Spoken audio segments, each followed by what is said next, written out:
राज्य सरकारने GR काढल्यानंतर सातारा गॅझेट आणि हैदराबाद गॅझेट चर्चेत आलंय।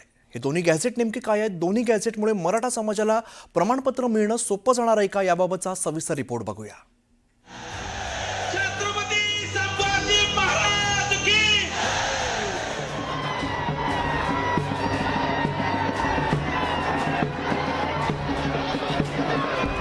कोर्ट व्यापक असा दृष्टिकोन घेऊन केस बघत नाही, त्यांच्या समोर जे फॅक्ट्स येतात त्याच्यात बघतो। मराठा आणि कुणबी हे वेगळे नसून सामाजिकदृष्ट्या त्यांचा दर्जा हा समान आहे। हैदराबाद गॅजेटियरला अंमलबजावणी दिलेली आहे, बरोबर का? मनोज जरांगे पाटील यांनी मागणी केलेला हैदराबाद गॅझेट लागू करण्याचा निर्णय राज्य सरकारनं घेतलाय। पटलं का सगळ्याला? अंमलबजावणी दिलेली आहे। मराठा आणि कुणबी एकच असल्याचा निर्णय 2 महिन्यात घेतला जाणार आहे, तर 1 महिन्यात सातारा गॅझेट लागू केलं जाणार आहे। ब्रिटिश काळात झालेल्या जनगणनेची नोंद सातारा गॅझेटमध्ये करण्यात आली। सातारा गॅझेटमधील नोंदी काय आहेत त्यावर एक नजर टाकूया। मराठा हा मुख्यत्वे शेती करणारा आणि कुणबीशी नातं सांगणारा आहे। कुणबी आणि मराठा या जाती वेगळ्या मानल्या जात नाहीत असं गॅझेटमध्ये नमूद करण्यात आलं। कुणबी आणि मराठा परस्परांमध्ये विवाह, सामाजिक संबंध आहेत। मराठा समाजानं आपली ओळख ऐतिहासिकरित्या कुणबी म्हणून दाखवता येते, तसंच शेतकरी म्हणून दोन्ही समाजांची जीवनशैली सारखी आहे असं निरीक्षण नोंदवण्यात आलं। मराठा कुणबी एकच मूळ समाज आहे आणि मराठा कुणबींमध्ये खूप कमी वेगळेपणा असल्याचं गॅझेटमध्ये स्पष्ट करण्यात आलं। त्यामुळे सातारा जिल्ह्यासह पश्चिम महाराष्ट्रातल्या मराठा समाजाला सातारा गॅझेटच्या आरक्षणाचा मोठा आधार मिळू शकतो। कुणबी आणि मराठा याला त्यांनी सलग लिहिलेला आहे गॅझेटमध्ये। कुणबीसाठी जवळजवळ 10-15 पानं दिलीत आणि त्यानंतर मराठ्यांच्या विषयी त्यामध्ये आपल्याला माहिती मिळते।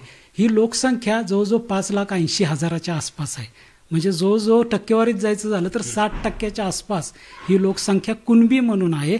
आणि त्यात असं सांगितलेलं आहे त्यांनी की कुणबीमध्येच आम्ही मराठा देखील काय केलेला आहे, समावेश केलेला आहे। ब्रिटिशांनी, बाहेरच्या लोकांनी, तटस्थ असणाऱ्यांनी इथल्या सामाजिक बाबतीमध्ये केलेली ही जातीविषयीचं हे एक ऑब्झर्वेशन, निरीक्षण हे अतिशय महत्त्वपूर्ण आहे, ऐतिहासिक आहे।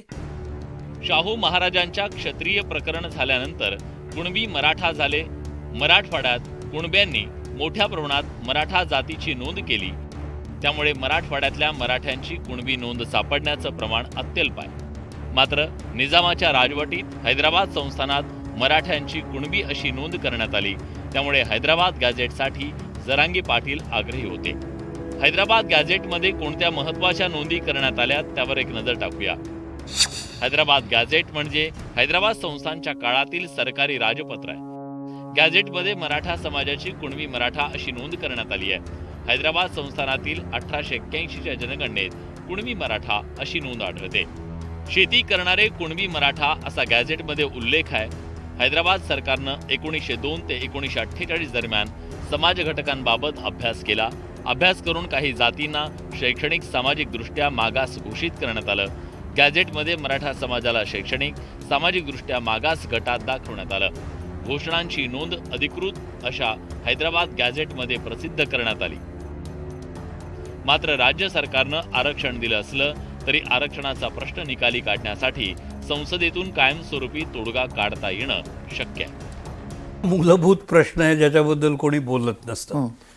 मी पवारजींशी ह्या त्यांच्या विधानाबरोबर संपूर्ण सहमत आहे की याचा प्रश्न सोडवणं हे फक्त पार्लमेंटमध्ये होऊ शकतं।